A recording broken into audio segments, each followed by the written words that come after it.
And so they came to the hospital. They took the child away, and I wanted to help the mom in any way that I could. And so I became a safety service provider for this little girl. Well, this little girl ended up in the beginning, it started out 1 to 2 days. She would stay overnight with me, and one to two turned into 2 or 3. And eventually she was living with my husband and I for like 5 days out of the week, because the father was always bringing her over and asking me did I want to take baby early, and I would say yes.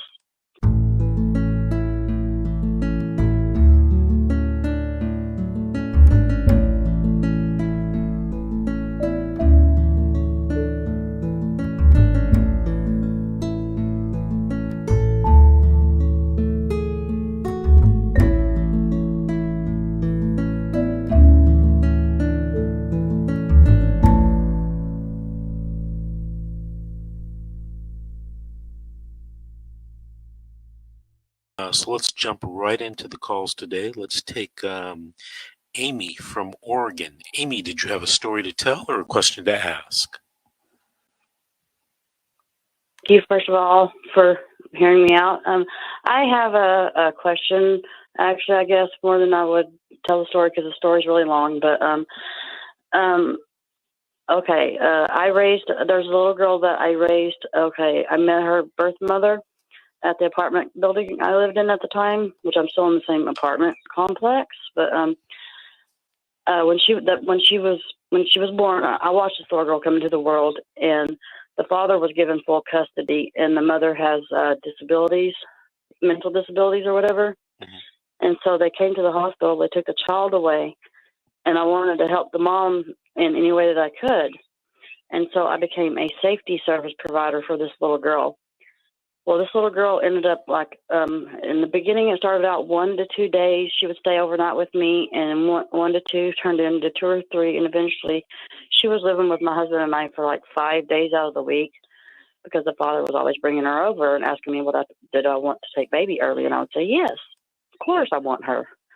And anyway, her life is very well documented with videos and pictures and stuff like that. And since I'm not the biological mother to this child, and since she was removed, and the reason that she was removed is because she has 2 older half-siblings, and the oldest one, the eldest daughter, made an accusation against her father and her mom's boyfriend.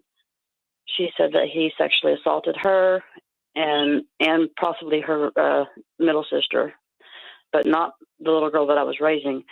Well, anyway, they never went to CPS showed up at the father's house first, but the girls weren't there. Mm-hmm. Anyway, so they go over to the mother's house, the little girl raised her half-sister's mother's house. And anyway, she has a son and also has a little boy. Well, they told her, she was distraught, and they told her, if you don't shut up and stop crying, we're going to take your son too. But they let her keep her son. And none of this stuff has been proven in court that this happened. And so it's like they're going after the birth mother over her disabilities. And they told us when they came to my home and removed this little girl from me, oh God help me, they told us to get certified to be foster parents, right? And we went through the grueling process of becoming certified to be foster parents, so that I could get this little girl back while this investigation is going on. And it's been almost 2 years. Come June 17th of this year, it'll be 2 years that they've been in foster care. 2 years? Yes, because they keep pushing that out, and the caseworkers are saying that there's new testimonies made by the 2 half-sisters, and so that they would have to postpone it, which I know what they're doing. I know exactly what they're doing. But I raised this little girl. She called me mom. She called my husband dad. And we always told her, look, you got 2 mommies, you got 2 daddies, so you got twice the love, baby girl. And, they never gave the birth mom a chance to even mess up with either one of her children. She has another one that's in foster care too. They removed.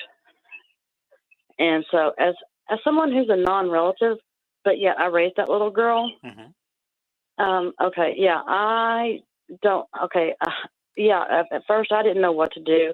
I'm just doing whatever they tell me to do, right? And they told us to get certified. We did. We took parenting classes, a 6-week course parenting class for them. We got the right size, everything. Amy, hold on for a second. Okay. You're in the state of Oregon, right? Yes, sir. Okay, so have you talked to a lawyer in your state about helping you? I have tried to find a lawyer, and I can't find one in this town. But I've only like recently started looking for an attorney because I was told that I had no rights because I'm not a bio parent to her.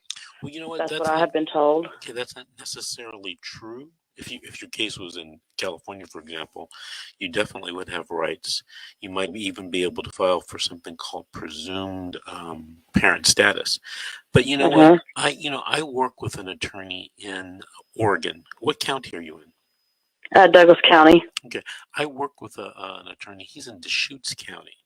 But what I'd like you to do is during the week coming up, I want you to call me at my office, and I'm going to give you his name and number, and you give him a call and see if he can assist you with your, I think they call it DHS matters or CPS matters in Oregon. Okay. Okay. Let me give you my office number. It's 888-888-6582. That's 888. Okay, awesome. 888-6582. Any quick questions you want to ask me before the break? No, I don't think I have any more questions. I think I think you pretty much answered it.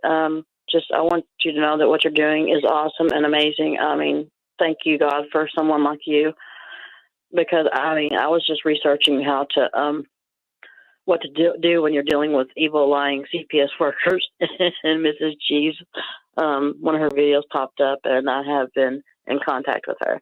Okay. But she's an amazing woman. Keep listening, because she's going to be a guest host in a few minutes.